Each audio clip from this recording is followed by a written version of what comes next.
ایک بچے نے پوچھا کہ اگر کسی کے ناپاک کپڑے ہوں وہ پہنے رہے تو کیا اس سے جسم بھی ناپاک ہو جائے گا؟ دیکھیں ویسے تو اگر نجاست خشک ہو چکی ہے اور آپ کا بدن بھی بالکل خشک ہے تو ناپاک کپڑے پہننے سے چونکہ ناپاکی آپ کے جسم تک پہنچ ہی نہیں رہی تو جسم پاک رہے گا۔ لیکن اگر وہ ناپاکی گیلی ہے مثال کے طور پر اور آپ نے پہنا آپ کے جسم پہ لگ گئی تو اس وجہ سے وہ ناپاک ہوگا، یا کپڑے سوکھے ہیں لیکن نجاست موجود ہے اور اس پہ پانی گرا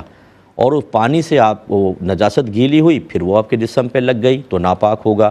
یا آپ کو پسینہ بہت ہی زیادہ آیا اتنا کہ وہ آپ کے بدن سے اس نجاست تک پہنچا اور نجاست پہ پسینے کے ذریعے آپ کے بدن تک لگ گئی تو بھی ناپاک ہو جائے گا۔ خلاصہ کلام یہ ہے کہ کسی چیز کو ناپاک اس وقت کہتے ہیں جب وہاں پر نجاست موجود ہو،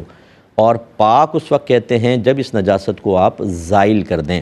تو اگر آپ نے بالکل خشک کپڑے پہنے، جسم بھی خشک ہے، تو آپ دیکھیں گے کہ آپ کے جسم پر وہ ناپاکی پہنچی نہیں ہے تو وہ پاک ہوگا، ہاں پہنچ گئی تو ناپاک۔ یہ بنیادی اصول یاد رکھیں، اس لیے میں نے آپ گزارش کی تھی ابھی کچھ دیر پہلے کہ آپ میری کتاب لے لیں، اس میں نے اصول مرتب کیے ہیں ناپاکی پاکی کے 14-15 اصول، یہ آپ دیکھیں گے بہت آپ کو آسانی بھی محسوس ہوگی اور سمجھ میں آئیں گے مسئلے۔